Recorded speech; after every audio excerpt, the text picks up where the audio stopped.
हुमायूं का वीडियो, 1000 करोड़ की डील का जोर।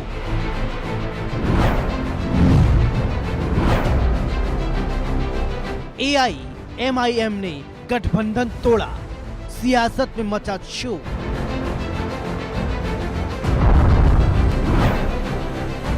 टीएमसी का सियासी वार, आरोपों की बौछार।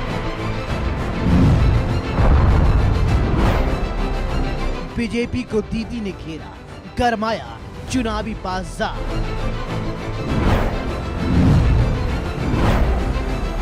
बंगाल का स्टिंग ऑपरेशन। बंगाल का स्टिंग ऑपरेशन। तो चलिए शुरू करते हैं आंकड़े हमारे फैसला आपका।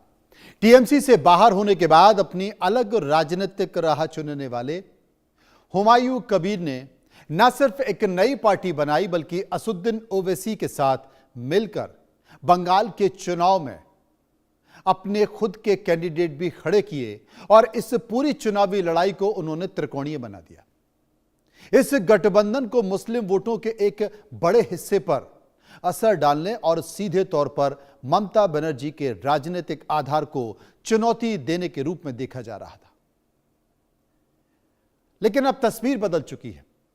एक कथित वायरल वीडियो सामने आने के बाद जिसमें हुमायूं कबीर के बारे में गंभीर राजनीतिक आरोप लगाए जा रहे हैं, इस पूरे गठबंधन पर ही सवाल उठने लगे। इसके बाद जो सबसे बड़ा राजनीतिक फैसला सामने आया है वो फैसला यह है कि एआईएमआईएम के नेता असुद्दीन ओवैसी ने तुरंत प्रभाव से, तत्काल प्रभाव से हुमायूं कबीर के साथ गठबंधन खत्म करने का ऐलान कर दिया है। पूरे घटनाक्रम ने बंगाल के चुनावी गणित को एक बार फिर पूरी तरह से बदल दिया है। जहां एक तरफ मुस्लिम वोटों के बंटवारे को लेकर सियासी रणनीति बनाई जा रही थी, वहीं अब यह माना जा रहा है कि वोटों का एक हिस्सा फिर से उसी दिशा में शिफ्ट हो सकता है, यानी कि टीएमसी की तरफ शिफ्ट हो सकता है। अब बड़ा सवाल क्या है? बड़ा सवाल यही है कि क्या इस विवाद ने, या यूं कहे कि हुमायूं कबीर के कथित स्टिंग ऑपरेशन ने बंगाल की चुनावी लड़ाई को टीएमसी के पक्ष में और मजबूत कर दिया है? क्या विपक्ष की रणनीति को बड़ा झटका लगा है? और क्या आने वाले दिनों में यह पूरा मामला चुनाव के नतीजों की दिशा बदल देगा? हम ये इसलिए कह रहे हैं क्योंकि जैसे ही यह स्टिंग ऑपरेशन सामने आया, हुमायूं कबीर का कथित स्टिंग ऑपरेशन सामने आया, एआईएमआईएम के नेता असुद्दीन ओवैसी ने तत्काल प्रभाव से गठबंधन तोड़ दिया हुमायूं कबीर के साथ। बंगाल में बवाल मचा हुआ है, सियासी घमासान मचा हुआ है। चुनाव के पहले यूं कह सकते हैं कि बंगाल में खेला हो गया। हुमायूं कबीर पर सौदेबाजी करने का इल्जाम लगा है। अब यह सच है, यह साजिश है, यह तो एजेंसी तय करे। सबसे पहले आपको दो बयान सुनवाते हैं और उसके बाद फिर आगे की चर्चा करते हैं। 19 दिसंबर का बात, मेरा फ्लैट है बहरमपुर में, उनके बैठे बात कर रहा। मैं कभी वो फ्लैट में रात्रिवास नहीं किया। मैं दिन में 10 बजे जा रही तो 4 बजे फिर मेरा असली घर वहाँ पर जा रही, 30 किलोमीटर। तो 8 बजे रात 8 बजे के बाद वो वीडियो बनाकर एआई बना के मेरा खिलाफ 8 अप्रैल एक ही यूट्यूबर चैनल ओदी उसी दिन ओपन हुआ और वो फर्स्ट एक वीडियो मेरे के लिए खास के लिए किया। इतना सारे आपको पत्रकार है, इतना सारा इलेक्ट्रॉनिक्स मीडिया है, कोई नहीं, कोई पता नहीं मिला। ये खास कर इनका जवाब मैं हाईकोर्ट में आज ही जाके शाम हाईकोर्ट में इनको खिलाफ मैं केस डालूंगी। इनको जवाब जुडिशियल से मिलेगी। आप ममता जी की क्षमताओं से अनजान हो। ममता जी ऐसे 2000 वीडियो बना सकती है। हुमायूं कबीर और Bharatiya Janata Party south pole north pole है, कभी हमारा मेल नहीं खा सकता। हम बाबरी मस्जिद बंगाल में बनाने के वाले के साथ बैठने से और 20 साल हम ऑपोजिशन में बैठना पसंद करेंगे। तो दोनों बयान आपने सुन लिए और इन बयानों की जो तासीर है, उसकी जो गर्मी है, उसका जो तापमान है, उसका अंदाज भी आप लगा सकते हैं। तो सबसे पहले बात कर लेते हैं कि बंगाल में बाबरी मस्जिद से चर्चा में आए हुमायूं कबीर की। जिनका एक स्टिंग, कथित स्टिंग ऑपरेशन वायरल हो रहा है। आखिर उस स्टिंग ऑपरेशन में है क्या? मैं आपको बताता हूं कि उस स्टिंग ऑपरेशन में क्या है। टीएमसी ने यह स्टिंग ऑपरेशन या ये वीडियो, कथित वीडियो जारी किया है। वीडियो में क्या हुआ है? वीडियो में हुमायूं कबीर बातचीत करते हुए दिख रहे हैं। उसमें वो 1000 करोड़ रुपए की डील सामने आने की बात कर रहे हैं। मुस्लिम वोटों को प्रभावित करने की चर्चा का उसमें दावा किया जा रहा है और बाबरी मस्जिद को लेकर भी इसमें बयान दिया गया है। मुस्लिम समाज पर उन्होंने विवादित टिप्पणी भी की है। टीएमसी ने बीजेपी से मिली भगत का यह आरोप लगा दिया है हुमायूं कबीर पर, और हुमायूं कबीर ने ये जो वीडियो आया है इस वीडियो को फर्जी बता दिया है और हुमायूं कबीर कह रहे हैं कि इस वीडियो को लेकर मैं कोर्ट जा रहा हूं, अदालत जा रहा हूं। अब हुआ क्या? जब यह स्टिंग ऑपरेशन सामने आया, इसमें हुमायूं कबीर 1000 करोड़ रुपए लेने की बात कर रहे थे। वो ये कह रहे थे कि बीजेपी के नेता मुझे 1000 करोड़ रुपए की देने की बात कर रहे हैं, और उसके बाद उन्होंने कहा कि मुस्लिम तो भोले वाले हैं, मैं जहां कहूंगा वो वोट दे दूंगा। इस तरह की बातें स्टिंग ऑपरेशन में करने का जिक्र किया जा रहा है। लेकिन हुआ क्या? हुआ ये कि हुमायूं कबीर और असदुद्दीन ओवैसी का जो गठबंधन था, वो दोनों का गठबंधन टूट गया, उनकी दोस्ती टूट गई और बंगाल की करीब 250 से ज्यादा सीटों पर दोनों मिलकर चुनाव लड़ने वाले थे। 280 के आसपास चुनाव लड़ने वाले थे। अब असदुद्दीन ओवैसी ने कहा कि भाई बुरे फंसे, भागो यहां से, वरना ऐसा ना हो कि मुस्लिम समाज में तो थोड़ा बहुत मान सम्मान बचा हुआ वो खत्म हो जाएगा। आखिर इस स्टिंग ऑपरेशन के सामने आने के बाद हुआ क्या क्या? किसी को नुकसान हुआ, किसी को फायदा हुआ। पहले हुमायूं कबीर का गठबंधन टूटा, फिर हुमायूं की पार्टी के बंगाल के अध्यक्ष खोयाएब अमीन ने भी अपने पद से इस्तीफा दे दिया, हुमायूं कबीर को भला बुरा कहते हुए। अब इससे ममता बनर्जी का जो वोट बैंक है वो और मजबूत हो गया। पश्चिम बंगाल में वोटिंग से पहले सियासी खलबली मची हुई है। एआईएमआईएम ने अचानक से हुमायूं कबीर से गठबंधन तोड़ा। कथित वायरल वीडियो को पूरा विवाद शुरू हो गया। वीडियो में पैसे और डील की बातें लग रही थी, ये आरोप लग रहे थे, इससे गठबंधन की छवि को नकारात्मक असर पड़ रहा था। इसलिए एमआईएम के जो नेता हैं उनकी विश्वसनीयता पर सवाल उठने लगे थे और वीडियो में कबीर हिंदू मुस्लिम ध्रुवीकरण करने की बात कर रहे थे। गठबंधन टूटने से हुमायूं कबीर अब कमजोर पड़ गया है, मुस्लिम वोट बैंक खिसक गया है, अविश्वास भी बढ़ गया है। इससे मुस्लिम वोट बैंक में बंटवारे की संभावना अब खत्म हो गई है, यानी कि टीएमसी मजबूत हो गई है। बंगाल के त्रिकोणीय जो चुनावी मुकाबला है, उस मुकाबले की संभावनाओं पर यूं कहें कि ग्रहण लग चुका है, गेम बदल चुका है। मुर्शिदाबाद और मालदा, जहां पर हुमायूं कबीर का अपना एक रसूख था, पकड़ थी, सालों से वहां पर वो चुनाव लड़ रहा था। इस स्टिंग ऑपरेशन के बाद, ओवैसी के साथ छोड़ने के बाद, सौदागर की छवि का आरोप लगने के बाद अब हुमायूं की ताकत खत्म हो गई। अल्पसंख्यक राजनीति का बड़ा चेहरा हुमायूं कबीर, बंगाल के मुर्शिदाबाद का कद्दावर नेता, बूथ स्तर के संगठन का तजुर्बा, ग्रामीण मतदाताओं पर सीधी पकड़। हुमायूं की जो आक्रामक और निडर छवि थी, बेबाक छवि थी, इसके लिए मशहूर था। और वो बाबरी मस्जिद का मुद्दा जो खत्म हो चुका था, उस बाबरी मस्जिद के मुद्दे को जिंदा किया। मुर्शिदाबाद में बाबरी मस्जिद का शिलान्यास किया, वहां पर लाखों लोगों को इकट्ठा किया, उनसे चंदा लिया और एक बड़ा मुद्दा बनाने की कोशिश की, और वो भी टाइम फिस हो गया। अब क्या होगा? अब यह तो बात हो गई हुमायूं कबीर की, लेकिन बात करते हैं ममता बनर्जी की कि आखिर इनके गठबंधन के टूटने से ममता दीदी को कैसे फायदा मिलेगा, यह समझ लेते हैं। वोटिंग से पहले गठबंधन टूटने से सियासी फायदा हो रहा है। बंगाल में करीब 30% मुस्लिम वोटर हैं, अब उनके बंटने का खतरा कम हो गया है। टीएमसी को वोट बंटने का डर था, जो कम हो गया है। ओवैसी और हुमायूं के अलग होने से विपक्ष कमजोर हो गया है और गठबंधन से 5 से 10% मुस्लिम वोट कट सकते थे टीएमसी के, अब वो कटते हुए नजर नहीं आएंगे। अब मुस्लिम ज्यादा एकजुट होकर ममता के संग जा सकते हैं। उल्टा असर हो सकता है, पहले कुछ वोट कटकर बीजेपी को फायदा मिलता और हुमायूं की छवि को नुकसान अब इससे हो गया है और समर्थन भी घट गया है। यह बड़ा समीकरण, वोट बैंक के समीकरण को समझिए। बंगाल में जो वोट बैंक है उसका समीकरण समझिए। बीजेपी और टीएमसी को कितने प्रतिशत मुस्लिम और हिंदुओं ने वोट दिए, यह जानना जरूरी है। वोटों का जो आंकड़ा है 2021 के विधानसभा चुनाव की अगर बात करें तो कुल वोट 6.0 करोड़ यानी कि 6 करोड़ 40 लाख। टीएमसी को कितने मिले? टीएमसी को 2 करोड़ 90 लाख वोट मिले, यानी कि उनका वोट परसेंटेज था 48.02। और बीजेपी को मिले 2 करोड़ 29 लाख और बीजेपी का वोट परसेंटेज था 38.15। हिंदू वोट, टीएमसी को 39% हिंदू वोट मिले और बीजेपी को 50% हिंदू वोट मिले। मुस्लिम वोट कितने मिले? टीएमसी को 75%, 75% वोट मिले और बीजेपी को मुस्लिम वोट मिले 7%।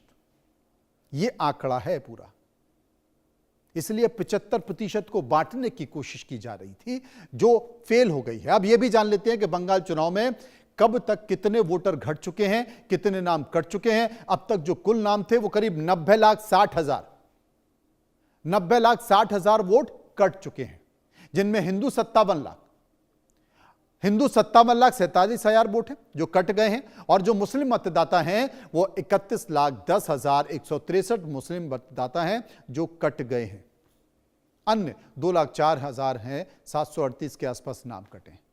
यह एक समीकरण है जो वोट बैंक का। बंगाल में कितनी मुस्लिम आबादी किस जिले में है इसको आप समझिए। उसके बाद असदुद्दीन ओवैसी और हुमायूं कबीर का खेल समझ जाएंगे कि बंगाल में अगर असदुद्दीन ओवैसी और हुमायूं कबीर खेल रहे थे तो उस खेल के पीछे क्या है, किस जिले में कितने मुस्लिम मतदाता हैं और कितना वो असर डाल सकते हैं। इससे आप अपने आप अंदाजा लगा सकते हैं। मैं आपको मैप के जरिए दिखाता हूं कि किस जिले में कितने मुस्लिम मतदाता थे।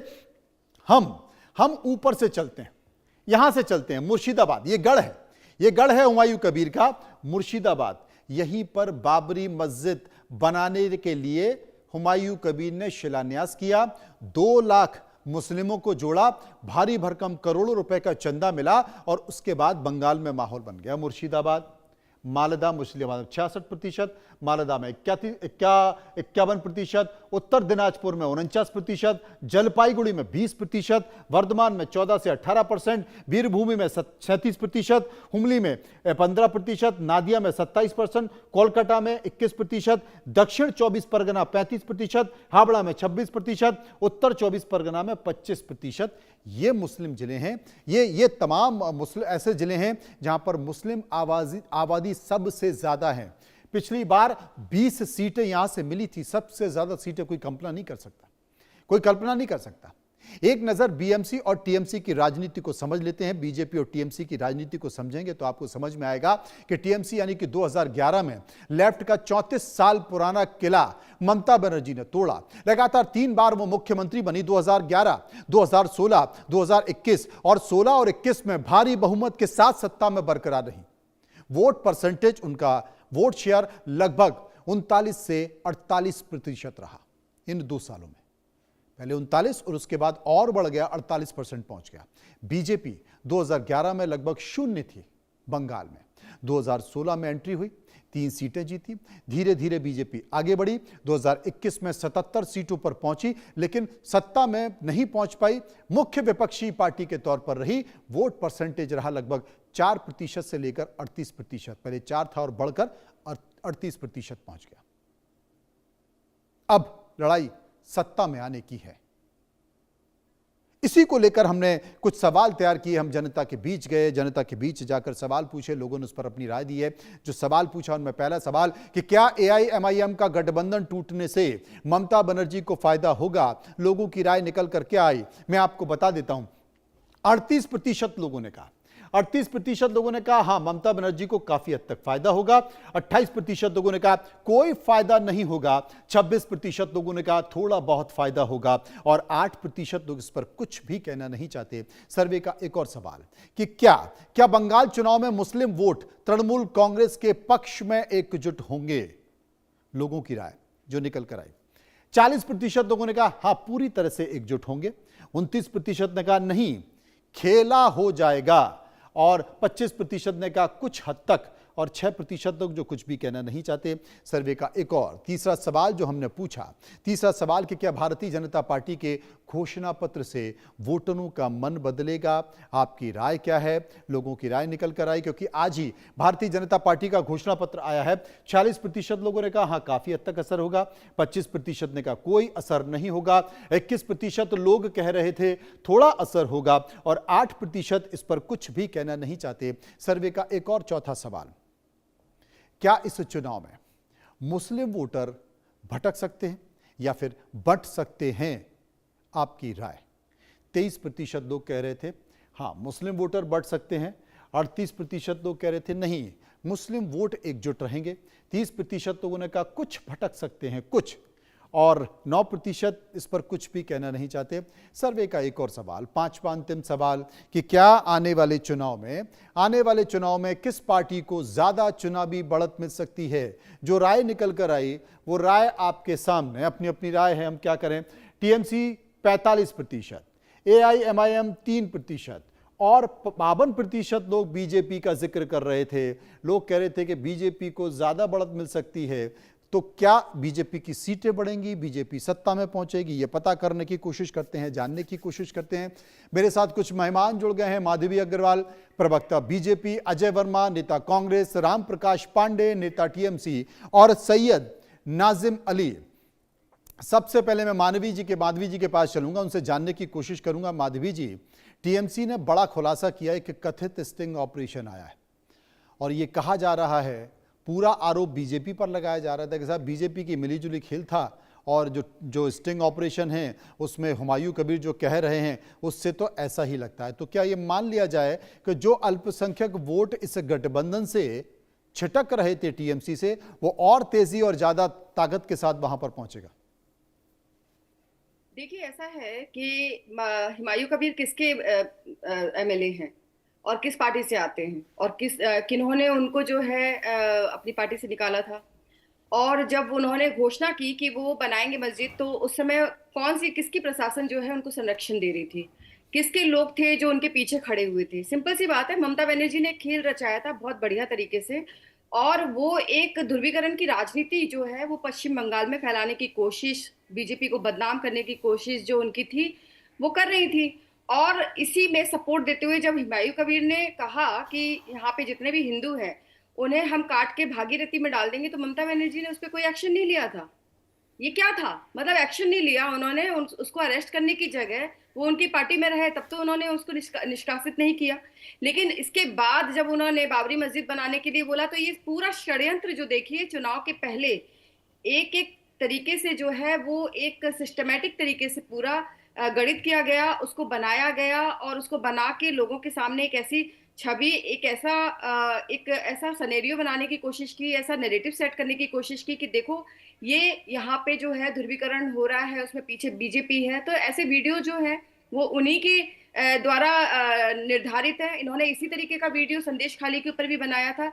संदेश खाली में जहां हजारों महिलाओं ने आकर कहा था कि सालों से उनके साथ में जो है शोषण हो रहा है, और उसके बाद क्या हुआ था, एक छोटा सा वीडियो आ गया जिसमें किसी ने कह दिया कि 2000 रुपए दिए हैं, और पूरी जितना भी उनके साथ में शोषण हुआ था, जितना भी महिलाओं के ऊपर में जितनी भी समस्याएं चल रही थी, महिलाओं ने जितनी शिकायतें की थी, उन सभी चीजों को पानी से धो दिया और कोशिश की ये दिखाने की कि बीजेपी ये सारा माहौल बनाने की कोशिश कर रही है। तो ये नया नहीं है। पश्चिम बंगाल में जिस तरीके की राजनीति होती है, वो राजनीति बताती है कि यहाँ पे रक्त रंजित राजनीति के साथ में षड्यंत्रकारी राजनीति भी जो है उसमें भी अव्वल दर्जे पर है टीएमसी। अजय वर्मा मेरे साथ मौजूद हैं। अजय जी, आपकी प्रतिक्रिया, माधवी जी ने जो कहा निश्चित तौर पर आपने सुन लिया होगा।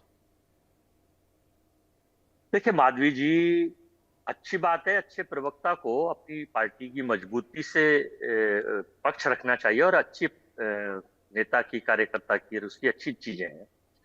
लेकिन जो आईना सच दिखाता है, देखिए अक्स तो जैसा है वैसा ही नजर आएगा, आप आईना बदलते हैं जो हकीकत है। मैंने आपको अभी 4 दिन पहले आपके चैनल पे कहा था, ऑपरेशन M8 यानी जो भारतीय जनता पार्टी का प्रायोजित कार्यक्रम रहता है हिंदुस्तान में टॉप प्रायोरिटी पर, लोटस। अब लोटस बदल के अपग्रेड हो गया है, एआई का जमाना है, वो हो गया है ऑपरेशन एमेटस, एम मीन्स नंबर 1 और ए मीन्स नंबर 2, तो एमेटस, ऑपरेशन एमेटस में इनके पास पैसा तो इतना है, पूरा देश जानता है कि वो कुछ भी कर सकते हैं। और हुमायूं कबीर, एक बात बताइए, आप एंकर हैं मनोज जी, और आपके जो चेयरमैन है मालिक हैं शर्मा जी, एमपी साहब, क्या वो आपको हेलीकॉप्टर दे देंगे कि आप जाइए मेरे नाम से? अगर या तो आप भी उसी लेवल पे अगर होते कि वो आप एडिटर होते, कुछ होते या इस लेवल पे होते, तो हेलीकॉप्टर दे दी। हुमायूं कबीर सिंपली एक बीजेपी में पहले नेता था, बाद में टीएमसी में आया, फिर विधायक बन गया। वो हेलीकॉप्टर से घूम रहा है, उससे पूछा कभी इसी ईडी ने, सीबीआई ने, इसी ने कि आपको पैसा कहां से आ रहा है, सोर्स क्या है, सिस्टम क्या है, बता दीजिए। एक नंबर बात, पहला सवाल ये जनता पूछ रही है, देश पूछ रहा है। दूसरा सवाल, जो 1000 करोड़ रुपए का वो वीडियो घूम रहा है कि सब पैसा मिलेगा, आप यहाँ जाइए वहां जाइए, दूसरा सवाल जनता पूछ रही है। मैं नहीं कह रहा, जनता के सवाल है और जनता पूछ, आदमी तो ये कोशिश करता है कि झूठ बोल दो, सच बोल दो। चूंकि हेमंत विश्व शर्मा के ऊपर आपने देखा, ED, CBI, IT, income tax ना 52,000 करोड़ पे कोई सवाल कर रही है, ना 3 पासपोर्ट पे कर रही है, ना उसके भाषा शैली पर कर रही है, क्योंकि सरकार का पक्ष है, एपेटस के पार्ट है। पानी घोटाले में बचे, उनका नाम शुद्धिकरण में आ गया था, वो मोदी नामक शुद्धि मशीन में शुद्धिकरण होकर शुद्ध होकर बिल्कुल साफ सुथरे हो गए थे। ऐसे ही बंगाल का चुनाव है। बंगाल में माँ माटी मानुस, देखिए कांग्रेस पार्टी बंगाल में एक ही क्वालिटी, ज्योति बसु साहब रहे काफी साल, कांग्रेस की सरकार भी काफी टाइम रही वहां, उसके बाद ममता जी की सरकार भी वहां लगातार चली रही है। तो उनका एक ही तरीका होता है कि वो अपना एक पैटर्न है, अपना एक सिस्टम है बनाते हैं। हमारी लड़ाई, हम भी अपने सारी सीटों पे 284 सीटों पे हम लोग लड़ रहे हैं 284 पर, लेकिन हमारी कोशिश ये है कि भाई लड़ाई लड़े, हम देश हित में लड़ाई लड़ते हैं, हम चाहते हैं बंगाल हित में लड़ाई लड़े, और अपनी तरफ से हर पार्टी पूरी कोशिश करती है। लेकिन घुसपैठिए का एक मुद्दा में चौथा सवाल पूछना चाहता था। घुसपैठिए, देश की सरकार, गृह मंत्रालय के अंदर ये डिपार्टमेंट आता है, होम अफेयर्स, अभी इन्होंने सारी सशस्त्र सेनाओं के खिलाफ एक बिल लाके उनका हाल बुरा कर दिया। उनके बच्चे इंडिया गेट पे बैठे थे, तो ना ये पब्लिक के सगे हैं, उन्हें लाइन में लगवा देते हैं, कभी नोटबंदी की लाइन, फिर कोविड की लाइन, फिर जीएसटी की लाइन, अब गैस लाइनों में लग रही है दुनिया। ना ये सरकार आर्मी की सगी है, उनके हकों को मारती है, ना ये व्यापारियों की सगी है, उनको 5 किलो अनाज पे असर कर देती है। हाँ, अगर सगी है तो केवल अडानी साहब के लिए सगी है और अपने 4 औद्योगिक मित्रों के लिए सगी है, या ट्रंप साहब के लिए सगी है, बस, और किसी के लिए नहीं है। राम प्रकाश पांडे जी मेरे साथ मौजूद हैं। ठीक है राम प्रकाश जी, एक बार उनकी भी प्रतिक्रिया ले लेते हैं, एक बार उनकी भी प्रतिक्रिया आपके पास फिर से आता हूं। Ram Prakash Pandey, 10 second finally. अच्छा ठीक है, फाइनली अभी सेमीफाइनल चल रहा था, फाइनल, हाँ 10 सेकंड। बंगाल का जो दर्शक है, बंगाल की जो टीम है, वहां इंडिया गठबंधन की सरकार बनने जा रही है, दैट्स ऑल। और 5 स्टेटों में, आसाम अब इनसे और छिन गया, केरला में सरकार हमारी, आसाम में हमारी, अरे तो परिणाम तो आने दीजिए, की इंडिया गठबंधन का चुनाव के परिणाम तो आने दीजिए सर। मुझे मैं ईवीएम तो हूं नहीं, मैं गणेश कुमार तो हूं नहीं कि पहले ही घुस जाता हूं, लेकिन मेरे पास माँ काली की शक्ति है। माँ काली रात मेरे ख्वाब में आई थी, वो बता रही थी कि मैं निशाचरों का रक्त पी जाऊंगी बंगाल में, लेकिन निशाचरों को नहीं आने दूंगी। राम प्रकाश पांडे, राम प्रकाश जी आपकी राय। देखिए अजय जी, जब दूध का दूध पानी का पानी सामने आ गया तो बीजेपी बौखलाने लगी, ठीक है, और जनता के सामने समक्ष आ गया कि हुमायूं कबीर को जेट सिक्योरिटी देने वाले वो ममता बनर्जी के पास जेट सिक्योरिटी नहीं है, इनके पास है। माधवी जी जो बोल रही थी, तो जेट सिक्योरिटी क्यों दिए थे, ये हम इनसे पूछना चाहते हैं। कि मुस्लिम वोट का बांटे और सोच लिए थे कि हम जीतेंगे, तो पश्चिम बंगाल की जनता ने वो दिखा दिया, और उत्तर टीएमसी इस चीज में तत्पर है, और इन्होंने भी मान लिया कि हमारी सोशल मीडिया इस चीज में पकड़ने में एक्टिव है। तो इस तरह से काम हमारे पश्चिम बंगाल में करेंगे तो यह कभी पार नहीं पाएंगे, क्योंकि पश्चिम बंगाल आज जो सोचता है वो पूरा भारतवर्ष 3 दिन बाद सोचता है। ये सदियों से होता है। और पश्चिम बंगाल को जिस तरह से पश्चिम बंगाल के महान पुरुषों को लेकर इन्होंने जिस तरह का आपत्तिजनक टिप्पणियां की हैं, राजा राम मोहन जी को अंग्रेजों का दलाल बोला है, वो जनता पूछ रही है इनसे, तो इनकी सोचों को बदलते हुए नजर नहीं आ रहा है। तो इसलिए इनकी धरातल पर जमीन हिली हुई है, और यहां तक कि इन्हें डर इतना समा गया है कि 29 में भी इनको विदाई देने के लिए पश्चिम बंगाल से ही चालू। जैसे भारत को आजाद करने के लिए पश्चिम बंगाल ने शुरुआत की थी, तो पश्चिम बंगाल से ही 26 के इलेक्शन के बाद 29 में इनको विदाई देने के लिए बात करेंगे, क्योंकि इन्हें याद दिला देते हैं 2019 में इसी हुमायूं कबीर को ये सांसद लोकसभा का टिकट दे रहे थे और अमित शाह जी आज बोल रहे हैं कि उनके साथ हम बैठेंगे, नहीं तो टिकट कैसे दिए थे मैं पूछता हूं, कार भले गए थे। तो ये सैयद नाजिम अली, तिगड़मबाजी वो मैं माधवी जी से पूछ लूंगा। सैयद नाजिम अली मेरे साथ मौजूद हैं। सैयद साहब, बहुत अच्छा खेल रहे थे अभी तक, जो असुद्दीन ओवैसी हैं वो बहुत अच्छा खेल रहे थे, लेकिन यहां पर गुगली आ गई है।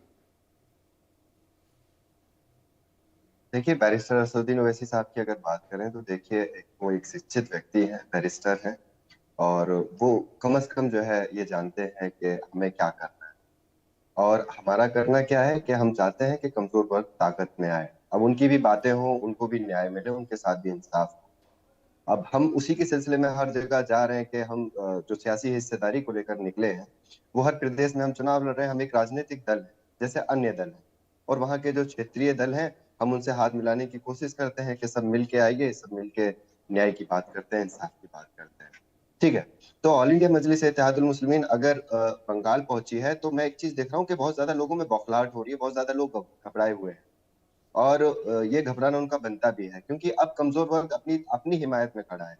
वो अपने लिए बात कर रहा है, अपने हक की बात कर रहा है, अपने राइट्स की बात कर रहा है, और जो उसके साथ सियासी फरेब हुआ है, सियासी झूठ जो उससे बोल के जो उसके साथ फरेब किया जाता था, अब वो कम से कम जागरूक हो चुका है। और यकीन मानिए, बैरिस्टर असदुद्दीन ओवैसी साहब के साथ बड़ी तादाद में लोग जुड़ेंगे। और रही बात हमारे विश्वास की, तो हमने सब पे विश्वास किया है, हमसे बहुत हमेशा झूठ बोले गए। हमने ममता दी पे विश्वास किया है, हमने उनका सहयोग किया है, और देखिए बरसों से वो आज सीएम है, और हमारी पासवान की देखिए, हमारी हालत देखिए, क्या हालत बना दी इन लोगों ने। कभी कोई अगर हम अपनी बात करने लगे तो लोग हमसे नाराज हो जाते हैं कि नहीं नहीं, आप अगर आपको मुसलमानों का अगर मुसलमानों का भला करना है, कमजोर वर्ग का भला करना है, या सबको साथ लेके चलना है, तो सबकी सियासी हिस्सेदारी दे दीजिए। तो मुसलमान अगर हिस्सेदारी की बात कर रहा है तो क्या गलत कर रहा है, सभी ने की है भारत के अंदर। नहीं तो वही तो हिस्सेदारी की बात हुमायूं कबीर भी कर रहे थे ना, वही हिस्सेदारी की बात हुमायूं कबीर भी कर रहे थे। अब जो जो जो कथित स्टिंग ऑपरेशन है, उसमें तो ऐसा लग रहा है कि वो मुस्लिमों के वोट बैंक को बेच रहे हैं, सौदा कर रहे हैं। देखिए, बात मैं हुमायूं कबीर की बात नहीं कर रहा हूं, मैं बैरिस्टर असदुद्दीन ओवैसी साहब की बात कर रहा हूं। अरे अभी तो आप साथ में थे ना, ताजा ताजा अलग हुए हैं, अभी तो साथ में खेल रहे थे। सर, कांग्रेस के अंदर कांग्रेस के बहुत सारे विधायक जो है जाके आज भाजपा में हैं, ठीक है। लोग कहीं से कहीं भी जाते हैं, ये सियासत है, ठीक है। हमारा विचार साफ है कि हम कमजोर वर्ग को ताकत देके रहेंगे, और हम हर प्रदेश में जाएंगे, और यकीन मानिए कमजोर वर्ग को ताकत देंगे, किसानों को ताकत देंगे, छात्रों को ताकत देंगे, मुसलमानों को ताकत देंगे। और इससे अगर किसी को परेशानी होती है तो माधवी जी, अभी रामप्रकाश पांडे टीएमसी की तरफ से आवाज आ रही थी, अजय वर्मा भी उसी बात का जिक्र कर रहे थे। ये कह रहे थे कि साहब बीजेपी अब 20 साल विपक्ष में बैठने की बात कर रही है कि हम हुमायूं से संबंध बनाना या उसके साथ खड़े होने से अच्छा तो हम 20 साल विपक्ष में बैठकर सहने को तैयार हैं, लेकिन उसके साथ हम नहीं रह सकते। लेकिन पांडे जी कह रहे हैं कि साहब फिर उनको इतनी भारी भरकम सुरक्षा क्यों दे दी है, फिर बीजेपी ने उन्हें पहले लोकसभा या पहले चुनाव लड़ने का टिकट क्यों दिया था। देखिए, ऐसा है कि ये बार बार टिकट की याद दिलाते हैं, लेकिन ये भूल जाते हैं कि जब इन्होंने यहाँ पर हिंदुओं के खिलाफ जब बातें की थी और माइक पर इतना चिल्ला चिल्ला के जिन्होंने भाषण दिया था, और ममता बनर्जी की पार्टी में रहते हुए उन्होंने, ममता बनर्जी ने तब कोई एक्शन नहीं लिया था। जब ये ईट गारा पत्थर उठा उठा के मस्जिद बनाने के लिए सब एकजुट हो गए, ममता बनर्जी की प्रशासन हाथ बांधे खड़ी हुई थी और इनको पीछे से सपोर्ट कर रही थी, तब ममता बनर्जी को याद नहीं आई। भाई बिल्कुल, हम अभी भी कह रहे हैं कि आइडियोलॉजी हमारी इनके साथ में मैच नहीं करती है, लेकिन रही बात जब उनको टिकट दिया गया था तब सामने नहीं आए थे, तब वो आक्रांता की मस्जिद बनाने के लिए आमादा हो गए थे, तब उन्होंने हिंदुओं को काट कर भागीरथी में फेंकने की बात नहीं कही थी।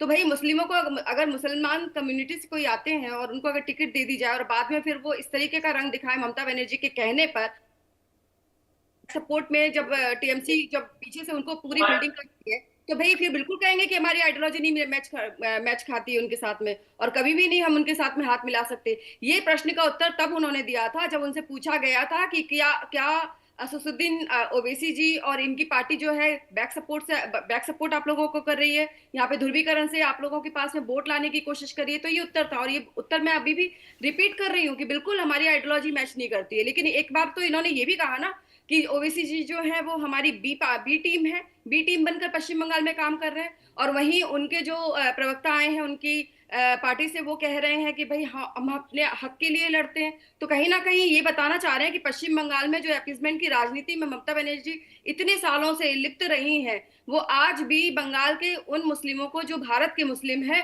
उनको उनके नैतिक अधिकार देने में पीछे हट गई है, पीछे पांडे रह जी गई। संतुष्ट हैं माधवी जी के जवाब पर? वही घुसपैठियों नहीं, को बिल्कुल ही हमारे संतुष्ट जो नहीं है हूँ। मैं माधवी जी को एक बार याद दिला देना चाहता हूँ कि माधवी जी कम से कम अपनी गलती का तो स्वीकार किए कि उनको जेट सिक्योरिटी देना गलत था।